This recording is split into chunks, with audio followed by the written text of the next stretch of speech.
मेरे साथ इस वक्त हैं रमन भल्ला, ये वर्किंग प्रेसिडेंट हैं जम्मू कश्मीर प्रदेश कांग्रेस के और फॉरन मिनिस्टर भी हैं। न्यूज़ 18 से बात करने के लिए आपका शुक्रिया।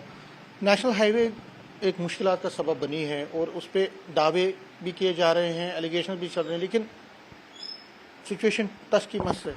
बहुत चिंता का विषय और हमारे लिए बहुत प्रॉब्लम है। लोग बड़े परेशान हैं, चाहे फ्रूट ग्रोर्स हों या दूसरी सप्लाई वाले ट्रक यहाँ पे हो।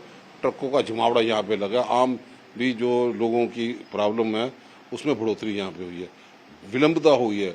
नितिन गडकरी जी और भाजपा तो बहुत दावे करते थे कि नेशनल हाईवे 4 लेन 6 लेन, तो इन चीज़ों का ध्यान नहीं यहाँ पे रखा गया कि जम्मू कश्मीर में डिजास्टर भी ऐसे हो सकते हैं, यहाँ पे क्राउड बस्ट हो सकते हैं, तो उनकी व्यवस्था क्यों नहीं की गई। तो हमें लगता है कि इस व्यवस्था को करना जरूरी था। और ये नेशनल हाईवे नहीं, नेशनल सिक्योरिटी भी इन्वॉल्व है इसमें। सवाल निशान खड़ा करती है भाजपा के उन टाल क्लेम से दावा करने वाले भाजपा के लोग कि आज टाइटा फिश क्यों हुई। आज 24 दिन भी रिस्टोर नहीं ये लोग कर पाए।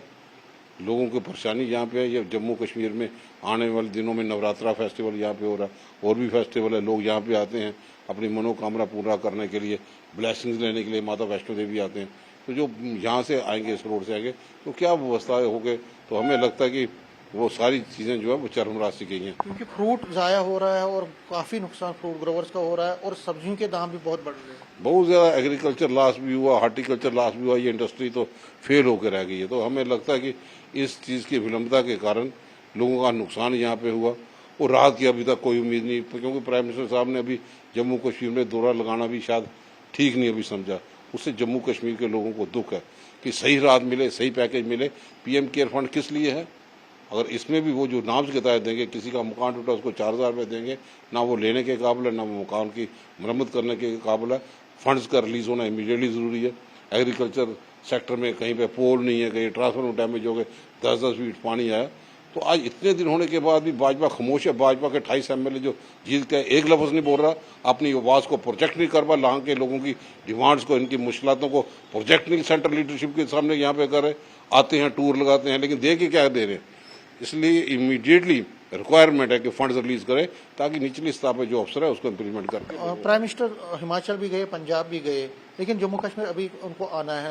क्या आपको लगता है उनको आना चाहिए और स्पेशल पैकेज यहाँ आना? बहुत देर कर दिया उनके आना के लिए। उनका मैंडेटरी उनको जरूरी है। क्या जम्मू कश्मीर में आखिरी 28 एमएलए क्या कर रहे हैं यहाँ पे?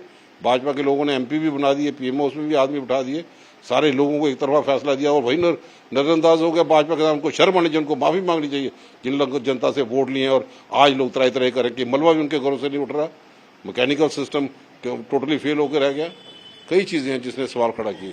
तो लास्ट में पूछना चाहूंगा आपको कि जिस तरह के हालात बने हैं, क्या लगता है आपको कि इस संदर्भ में स्टेट गवर्नमेंट, जो Jammu Kashmir government popular government है, उसको और ज्यादा इख्तियार मिलनी चाहिए? बिल्कुल, कि वो मसले हम तो चाहते हैं कि पूरी रियासत दर्जा हमें वापस दे दो, ताकि किसी न किसी को हम पूछ लें, अकाउंटेबिलिटी तो फिक्स हो।